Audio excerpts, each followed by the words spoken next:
दोस्तों, आज हम जानेंगे स्वर्ग और नर्क के बारे में। एक प्राचीन कथा है जो जीवन और मृत्यु के बाद के संसार को दर्शाती है। यह कहानी बताती है कि किस तरह एक व्यक्ति के कर्म उसे स्वर्ग और नर्क तक ले जाते हैं। चलिए शुरू करते हैं कहानी। मित्रों, बहुत समय पहले एक छोटे से गांव में एक व्यक्ति रहता था जिसका नाम अर्जुन था। वह बहुत ईमानदार, मेहनती और दयालु था। अपने जीवन में उसने कभी किसी को दुख नहीं पहुंचाया, न ही उसने किसी की संपत्ति पर नजर डाली। वह हमेशा सच्चाई के रास्ते पर चलता और जरूरतमंदों की मदद करता। मित्रों, एक दिन अर्जुन की मृत्यु हो गई और उसे यमराज के दूत लेने आए। वे उसे स्वर्ग और नर्क के बीच एक मार्ग पर ले गए। पहले वे उसे स्वर्ग के द्वार तक ले गए। स्वर्ग का दृश्य अद्भुत था। वहां हर जगह सुख, शांति और आनंद था। लोग सुंदर बागों में घूम रहे थे और देवता उन्हें आशीर्वाद दे रहे थे। अर्जुन ने सोचा, यह स्वर्ग है, यहां सुख शांति का अनुभव होता है। फिर यमराज के दूत उसे नर्क के द्वार पर ले गए। नर्क एक अंधेरी और गर्म जगह थी जहां लोग शारीरिक यातनाओं का सामना कर रहे थे। अर्जुन ने देखा कि बहुत से लोग दुखों में डूबे हुए थे और उनके चेहरे पर अफसोस था। यमराज ने कहा, यह वह स्थान है जहां वे लोग जाते हैं जिन्होंने अपने जीवन में बुरे कर्म किए थे। मित्रों, अर्जुन ने पूछा, मुझे तो जीवन में कभी कोई बुरा काम नहीं किया, फिर मैं नर्क में क्यों आया हूं? यमराज ने मुस्कुराते हुए कहा, तुम्हारा जीवन सही था, लेकिन तुम्हारे कर्मों के बारे में एक महत्वपूर्ण तथ्य है। स्वर्ग और नर्क दोनों ही हमारे कर्मों के परिणाम होते हैं।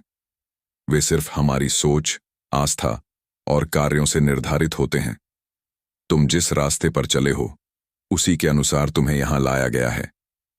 मित्रों, अर्जुन ने ध्यान से सोचा और तब उसे यह समझ में आया कि जीवन में अच्छे और बुरे कर्मों के बीच संतुलन बनाना जरूरी है।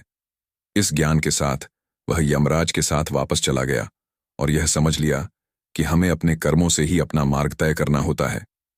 कहानी का संदेश। मित्रों, स्वर्ग और नर्क का अस्तित्व हमारे कर्मों, विचारों और विश्वासों पर निर्भर करता है। अच्छा आचरण हमें स्वर्ग की ओर ले जाता है, जबकि बुरे कर्म नर्क में ले जाते हैं। जीवन में हमें अपने कर्मों का सही दिशा में चयन करना चाहिए ताकि हम सुख और शांति की ओर बढ़ सकें। मित्रों, अर्जुन ने यमराज से यह सीखा कि जीवन में अच्छे और बुरे कर्मों का सही मूल्यांकन और संतुलन कितना आवश्यक है। वह समझ चुका था कि स्वर्ग और नर्क का अस्तित्व केवल एक स्थान नहीं है, बल्कि यह हमारे खुद के कर्मों और विचारों का परिणाम है।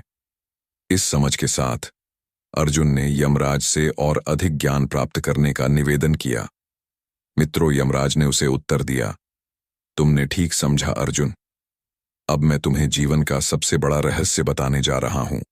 स्वर्ग और नर्क केवल एक प्रतीक हैं। असल में वे हमारे मन की स्थिति को दर्शाते हैं। जब हम अच्छे कर्म करते हैं तब हमारा मन शांति से भरा होता है और यही वह स्वर्ग है जिसे हम महसूस करते हैं। लेकिन जब हम बुरे कर्म करते हैं हमारा मन अशांत हो जाता है और यही वह नर्क है जिसे हम अपने अंदर अनुभव करते हैं। मित्रों, अर्जुन ने यमराज की बातों को ध्यान से सुना और समझा। उसने सोचा, अगर स्वर्ग और नर्क हमारे अंदर की अवस्था है तो हमें हमेशा अपने मन और कर्मों पर नियंत्रण रखना चाहिए। यमराज ने आगे कहा, जो लोग स्वार्थ, घमंड और अहंकार में डूबे रहते हैं उनके मन में हमेशा नफरत और दुख होता है, जबकि जो लोग प्रेम, करुणा और सच्चाई में विश्वास रखते हैं उनके मन में शांति और आनंद होता है। यही है स्वर्ग और नर्क का वास्तविक रूप। मित्रों, अर्जुन ने यह समझ लिया कि जीवन में सिर्फ बाहरी दुनिया का ही नहीं बल्कि अपनी अंतरात्मा का भी ध्यान रखना चाहिए। उसने यमराज से आशीर्वाद लिया और जीवन में सच्चे मार्ग पर चलने का प्रण लिया। वह अब जान चुका था कि हर इंसान के पास खुद के कर्मों को सुधारने और जीवन को एक बेहतर दिशा देने की क्षमता होती है। मित्रों, अर्जुन ने अपने गांव लौटने के बाद अपनी जिंदगी में और भी ज्यादा ईमानदारी, दयालुता और सच्चाई का पालन किया। उसका जीवन अब और भी सुखमय और संतुलित था।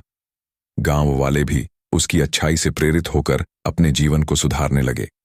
मित्रों, स्वर्ग और नर्क केवल स्थान नहीं बल्कि हमारी मानसिक और आत्मिक स्थिति का प्रतीक हैं।